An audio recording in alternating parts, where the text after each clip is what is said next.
Are we live? Looks like we're live. All right, all right, all right. Why not do that? That's like Kevin Hart, coming on me there. So, so let me tell you guys. So, long story short, long story short, why do people start with saying that? Long story short, that's when you know this shit go be all day. Anyway, I wanted to talk to you guys because some people were asking, like, what do you guys, what do you do? What are you getting set up for? What's all the? So I said, okay, I thought I would really kind of talk to you guys and show you guys what it is, or talk to you guys so much. We're going to be doing, as you can see right here, Super Bowl Media Week in Las Vegas. This will be our 8th year. And what we do is we go and we broadcast for iHeartMedia, Fox Sports, and we broadcast. They have two sports analysts that come from New York. They come out of New York, and they broadcast, interview the different players, the different celebrities, different people of influence on the network. We broadcast on our network. We send it to iHeart New York. They do whatever they're going to do with it, and Fox, and so we're of course compensated for that. And we do the other events that take place around the host city. In this case, it's Las Vegas. Last year was Miami. I forget, was it Texas before that? Then no, last year was Arizona. Excuse me. Then last year was before that was Texas. I think Miami, Minnesota. We've been doing this since it was in San Francisco or in the Bay Area. So next year it's in New Orleans. Then it's going back to Los Angeles. So it's gonna be a whirlwind. But I'm talking specifically about Las Vegas 2024, which our countdown clock says 8 days from now. So I want to talk to you guys about what it takes from our perspective to do a live. Now we're going to be doing in the morning, so we're going to get there a day before. We go into the media center like other media outlets. We set up. We have I guess it's an 8x8, a huge backdrop that has the logos and everything on it from the show brand. Set up the lights. Then we have the table. It's about 6 feet long, which the sports analysts sit behind. And then we're on the other side doing the production. We have our cameras. In this case, it's going to be a main camera, cross camera, main wide shot, guest. So the way it is two analysts and there's the guest usually in the middle. Two microphones, two lavaliers for backup redundancy. It's going to be overhead boom mic, two lights, two lights on the side for key and depth. Anyway, it's probably going to take about maybe 4 hours to set everything up. Now, when we're doing this, the way it works with us is we're going to then have to, as they're doing the interviews and the way the interviews come in, it's really exciting. You guys are going to see behind the scenes because this time we're going to be showing you guys behind the scenes. But it's really exciting if you've ever seen the movie Trading Places with Eddie Murphy, right? You know how they were like doing orders on the trade room floor and things like that. Imagine the athletes and celebrities are commodities. So what happens is they come over and they have their PR person, their agent, their publicist, or their manager. It's usually one of those four, and they'll come over and they'll go, "Hey, this is so and so. Here's his one cheater." And you look at, they go, "You have 10 minutes to interview him," and you look at your schedule and you go, "Hey, I don't have him. I can fit him in at 11:15." They go, "Great, we have somebody at 11:15. Can we do 6 minute, I mean 5 minute, 11:20. Let's see. Okay, we do 11:20. Great. Okay, put some in 11:20. They go to other media outlets. They come back. Now, this is how it's not cutthroat, but this is how this process works. So you got a guy who maybe was a second or third string on a team, right? And he was, like, say, he's playing for the Miami Dolphins, right? But you got another guy who's maybe on the team that's going to be participating in the Super Bowl this year. Because remember, all the players come out, all the teams, Hall of Famers. I mean, everybody's in there, and they come through, and their publicist comes through, and he goes, "Hey, can you guys fit him in at 11:15?" Well, there's a hierarchy, right? So this guy is going to be on the Super Bowl playing on the team, and the other guy might be third string. So then what you do is you have to bump. So you go, yeah. So you let the other publicist know, "Hey, we bumped." You let your people know. Go find his publicist, tell him he got moved. Can he do 11:30? because he got bumped, because you want the people that are playing directly in, because that's what the viewers are looking for. That's what the viewers are looking for. So people get bumped, people get moved. Sometimes you come over here and a media network might get bumped, where you go, hey, we got an opportunity to go on CNN or the ESPN, and since we're a smaller network, they might bump us. Hey, we can't come at 11:15, but what we'll do is we'll come over at 12 o'clock. We get bumped because they're bigger. What you gonna do? That's just the nature of the game. So you go, okay, you put some in. Okay, somebody else comes in. You got an opening. Can somebody go? Yeah, we got an opening right now. Can you do it right now? All right, great. You put some in, and that happens all day, all week. So the way we do it is we get up at about 5 o'clock at the hotel. We get up at 5 o'clock at the hotel. Oh, I don't drink coffee. My wife does. I usually have like maybe a smoothie or some orange juice. We go down, have a breakfast. Usually, hopefully, there's like places we normally rent at. There's like a continental breakfast or something. Go down to breakfast. So you get up at 5, get ready, get out the door by 6, get over to the media center by 7, set up, get your cameras, your lighting, everything up so you can go live at 8. The talent, which are the sportscasters, usually come in at about 7, maybe 7:10. They get in, you get their marks, let them know, okay, this is what's going on. You make sure everything is what we call spinning up. So we have everything, if we're sending that stream to New York, we're sending that stream to our network. We make sure, okay, everything, that's my job. Everything's online, good signals across the board, good, ready to go. I check sound. Burnett is doing the directing where she's actually cutting between the different cameras. And I make sure network is ready to go, and we're going. Press that. Point to them, and all right, we're back. Super Bowl Live. I'm just say, everything. They do the thing, do all the interviews. 4 o'clock. Is it 4 o'clock Eastern or 4 o'clock Pacific? I can't remember. Can't remember. Is Eastern or Pacific?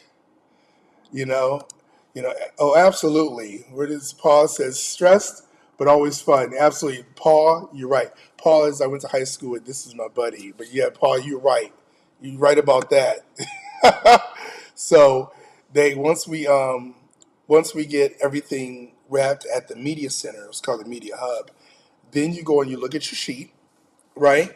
And you go, okay, what's going on around the whole city? What events are we going to be filming? Okay, we got the Soul, used to be called the BET Gospel Fest. Now it's changed to the Soulful Fest. You go, okay, you got and that's carried by CBS, I believe now. Soul Fest, okay, we're doing the red carpet. Okay, what time does that start? Starts at 6 o'clock. Okay, you get up, you grab your cameras, and whatever lights you're gonna have, usually portable because the bigger lights, that's just too much. That stays there on the set. Grab some portable lights, you get off, and you go. Get there, and that one, I kid you not, I learned from this guy at Getty Images. This, like I said, this is gonna be our 8th year. I learned from this guy at Getty Images. He used to say, um, "You guys." I would be there when I first started doing it. We weren't doing video; I was just doing photography when we first started back in San Francisco. And people were like, excuse me," and I was like, "Oh, sorry, sorry." Next thing I know, I'm damn near in the hallway. And I remember one guy was saying, he said, "Look," he said, "this right here. See this?" And I was like, "Yeah." He said, get your elbow room. Get your elbow. He said, it's like the floor players. You got to get like that. He said, you keep your spot, or somebody in will try and take your spot and they'll get the shot. You got to do spot. Now, Getty, used for the NFL, is what's called the house photographer. So when a celebrity athlete comes in, Getty calls the shots. They'll be like, hey, turn this way. And they'll always turn because Getty Images are the ones that are going to be sending their stuff to the NFL directly. They're usually hired by the major networks and stuff like that. So what I usually go in is I'll go in and I'll be like, "Where's the Getty photographer?" I'll make friends with him. "Hey, how you doing? I'm David. I've worked with Getty before. It's great. Hey, I don't want to be in your way. Which way should I stand to make sure I'm not in his line of sight?" But then what happens is they get right next to him. So when he says, "Hey, turn here," I've got my camera or whatever right there. So it looks like they're looking at me. They're really looking at Getty, but I'm right next to Getty. So I've got that frame, that view, and I'm getting the same shots Getty is, right? And then a couple of times I've done that, and I might be getting something together, and if the photographer will be like, "Hold on, hold, you got a shot?" And I'll be like, "Yeah, okay, okay," and he releases it, and everybody else gets their pictures. I mean, but that's once again, that's just relationships. This business and entertainment, you guys, doesn't matter if you're an actress, you're a singer, you're a model. you're a dancer, it doesn't matter. Anytime you are in the public eye and you're working with the public and you're doing something for the public, as far as this is, of course, for the public, because if you weren't viewing it, why would be the point of anybody even showing up, right? So it's about relationships. Form relationships, build relationships, because you never know when that one person that you figure, oh, was this a cool guy? Oh, was this, we chopping it up, whatever, and that person has the ability to say, oh, yeah, let him in. Come on to the front, man. I got you, because they have control of the situation, and because of your relationship with them, guess what? Now you're in the front. There was an old saying I remember hearing about this years ago when I was a deacon and minister in church. They said it's better to be asked to come to the front than to be asked to leave the front. Yeah, you don't want to be up there. They be like, "Excuse me, can you move?" That's embarrassing, and I've had that happen before. So anyway, um, so that's what we're going to be doing, and that's just from our network standpoint. Now what we have to do is we have to pack up, go to the red carpet event, go to whatever event's going to be going on, and then we set up our, either we're going to live broadcast from there, or we're going to do everything in post. Now here's where it gets really, this year is going to be very interesting, because now we're not only, of course, as usual, sending the signal back to New York, right, for them to have that, but we're also doing what's called a multiple redundant signal. So what we're doing is we're sending one signal back. Now we're sending that signal also, of course, to our network. Now we're also sending what's called a proxy file to an editor that I think is going to be in Detroit or Chicago. And as we're editing, so this is not a live stream. So the live broadcast is being sent to New York. Okay, it's being sent out to our network, which is putting out our network globally. But now there's also a proxy file, which is being sent to an editor who's at his location and he's editing stuff. So as he gets that file, what he's doing is he's chopping it up, putting it out on social media. So as soon as an interview is done, probably about 30 minutes or maybe an hour later, those little clips of that interview are up on social media running. So it's funny because in this day and age, you've got to be able to move, move, move. I mean, it's like the speed of thought, and um, friends be a fan. Holy cow, it chose me. Discord. Okay, man, I'll check you out on Discord. Absolutely. And I'll definitely be following you on the one on Twitch. You guys, thank you so much. People watching on Twitch, we just started going live on Twitch a little while ago. You guys, thank you. Definitely scan that QR code, you guys, too, so you can be notified when we start going live in Las Vegas as well, because we're going to be doing shout outs. Now, another thing is we have some red carpet events we're going to be doing, and we have some our friends at Bump House Entertainment. Shout out to Rich, Chaz, Rose. You guys are great, and we're going to see about lining up some musical artists, some artists that were just booming back in the day that actually had a residency in Las Vegas, and see if they can come through on a red carpet event that we're doing. So there's a lot of moving parts, and then of course you got to do that. And now on top of that, we've got people coming in from Washington D.C. One of the PR people, I think that's Dr. Rhonda Wood, Dr. Tandra Price. I think she's coming in from Wisconsin. I'm always messing up where she's coming in from. And then we've got Shadonna McPhail. She's coming in from Fayetteville, North Carolina. So they're coming in. They're going to be doing their own things, and they'll be checking in with us live. We've got Bridget. She's on one of our news people, and she's going to be doing her lives for Black Headline News. Oh, that's another thing, too. We're sending a feed to Black Headline News, and she'll be doing a check-in as well. So there's so many things, so many moving parts, and so not only we're not sitting here doing our own thing that we've been doing for the last 7 years, this year, we've got the 3 Point Conversion, which is another media outlet, which we're going to be carrying them on our network. So they've got to send their signal to us so we can then push their signal out as well. So it gets really hectic, and it's something where normally, you got a team of like 5, 6 people. We got like a team of three, maybe four, and this is, so we've learned to be able to streamline stuff, but never before have we been able, I had this opportunity to have these multiple media outlets, multiple people, and there's so many moving parts because you got to schedule these people, you got to get these people. Okay, we're going live on this. Okay, is the feed there? Is this correct? And then of course we've learned we've got redundancy, so we're recording on our systems. So when they're doing the feed, not only is it sending out a proxy feed and sending it up to the cloud, we're recording it also in our camera. We're recording it also on our separate devices. So if something went down, we got that recording 8 ways from Sunday, and then we're recording the audio one, two, three, four different ways. So even if a microphone broke, we got redundant microphones. So we're going to take that audio and drop it in and cut it up for a podcast. So that's the way it's weird because when we first got started, it was just a matter of just recording it. We would when we first got started, go to the hotel and we would put it on the hard drive and we would put it, I think, up on YouTube. When we first got started, that was it. And now there are so many different paradigms and so many different moving parts that you got to put together, and then packing up and saying, okay, what goes here, what goes there. I had to buy another case. I love these cases. I had to buy another one. This is the one I normally travel with. You can see it says media from Scottsdale, Arizona from last year where they tag it because you have to go through security. And we don't, once I go through security, you guys, that's a whole nother video.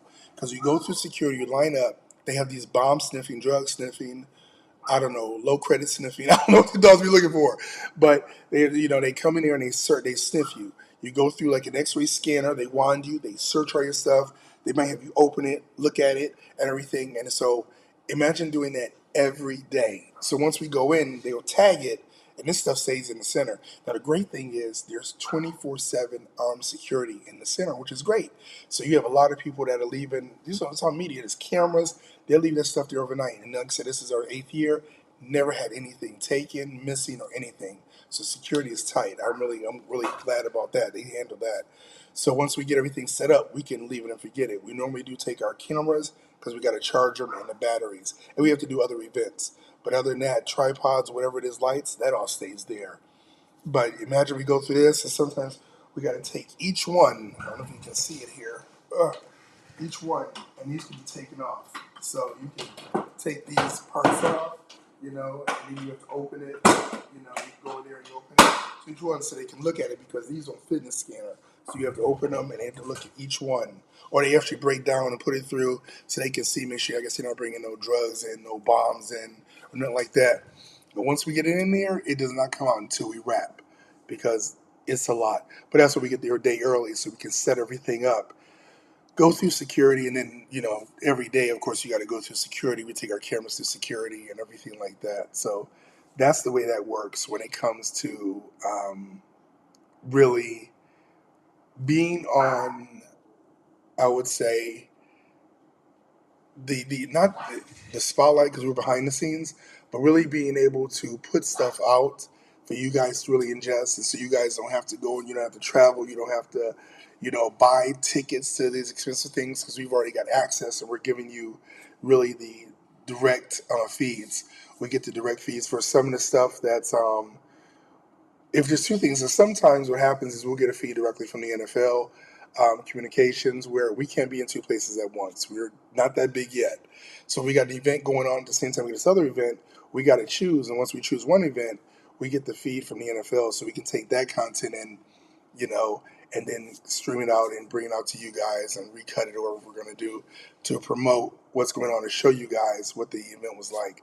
So that's how we do it. And we're in the process the past few days of really getting everything together. I've got a list of things, a checklist. We always say load in, load out. So we want to make a checklist of everything we're bringing. Here's our camera packages. Here's our lights. Here's our sound. Here's our editing. What are we taking here? What are we going to be doing? How do we set up? How do we break down? All that has to be planned, and every event is different. Super Bowl Media Week, I would say, is probably one of the most intensive, from a logistical standpoint, events that we do.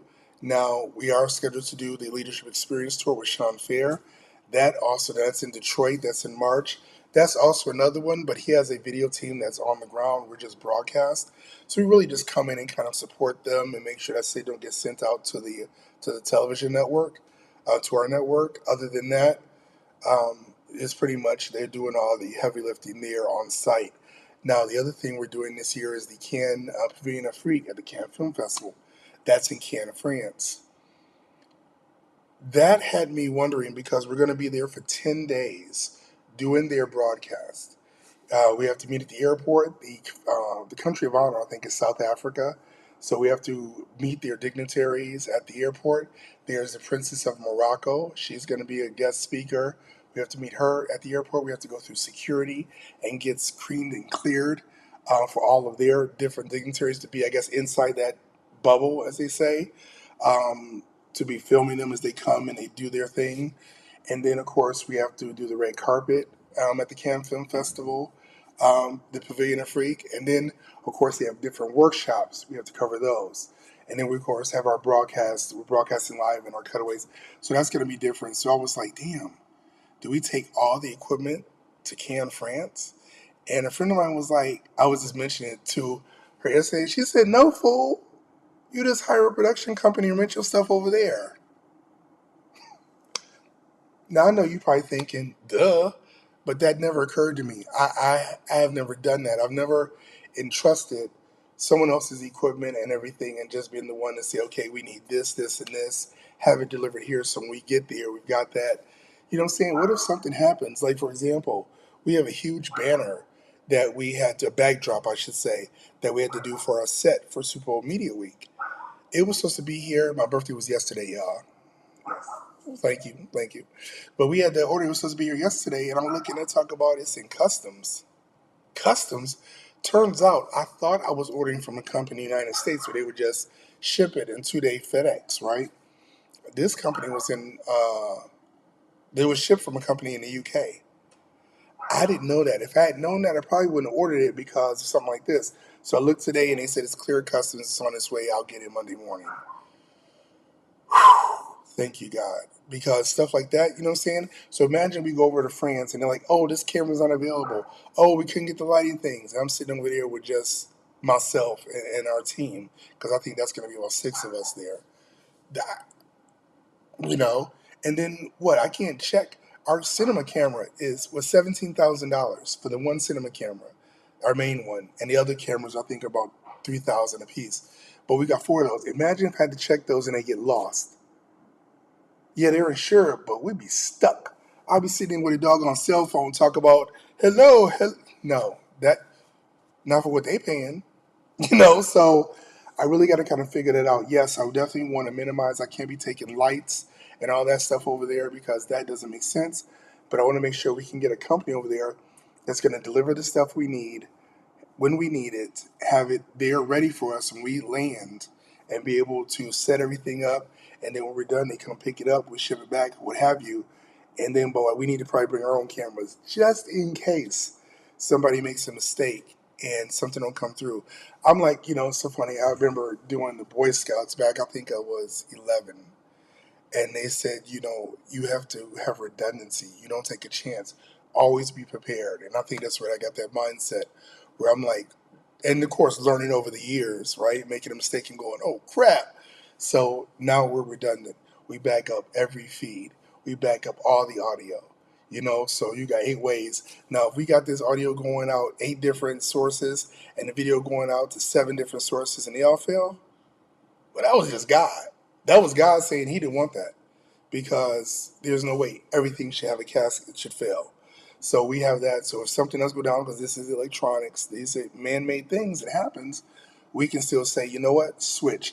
And like I said, I guess and I'm people like this, but I would say my New York mentality is when something happens, I'm like, turn, pivot, what can we do? Let's move, let's keep it moving. Okay, that happened, boom, switch. Okay, good, we're working here now. Oh, that's blocked, switch. Okay, we're working here now. And that's kind of the way that I've done it. I've saw that mindset has served me well in this medium. So that's what we do next as we progress and get closer. I'm going to show you guys, we start packing up, showing you guys how this works. As we're on the road, we are driving because we literally, I want to say,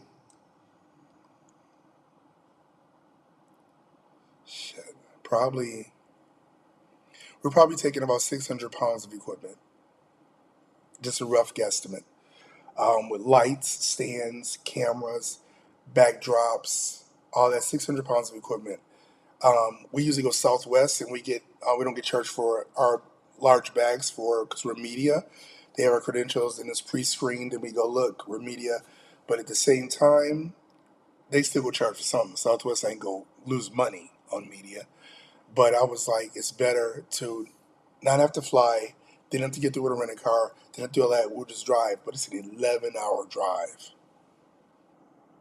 It's an 11-hour drive from our studio here in Lucerne. So we got to pack up, and I'll be, checking in with you guys as we go and everything, kind of walking you guys through it so you guys can experience it, what it's like to be on the back end side of a media team during Super Bowl Media Week. So you can see how it works and what's required.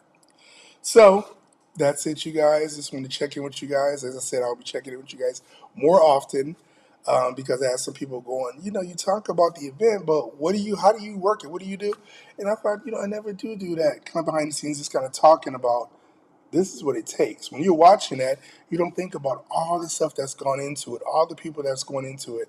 And I'm going to bring you guys, and we're working with different talent and talking to people like, okay, like some people, they're creatives, and I love all of you creatives. But y'all know sometimes y'all be crazy. Y'all be on one, you know? But God gave you that creative gift for a reason. And so if He gave you that gift, I'm going to deal with it. So I'm going to show you guys how we work with the production people, the talent people, other media organizations, schedules. And I think once all is said and done, you guys are going to have a totally different understanding of, okay, now I see how they put this together. That's a lot, you know. So that's it, you guys. I'm going to get back. I got to finish packing and starting to put stuff together and check in to see where some other shipments are coming in at. And I'll be talking to you guys soon. Have a great day. Enjoy your Saturday. And I guess I feel like Forrest Gump. And that's all I got to say about that. All right? Take care, you guys. Bye now.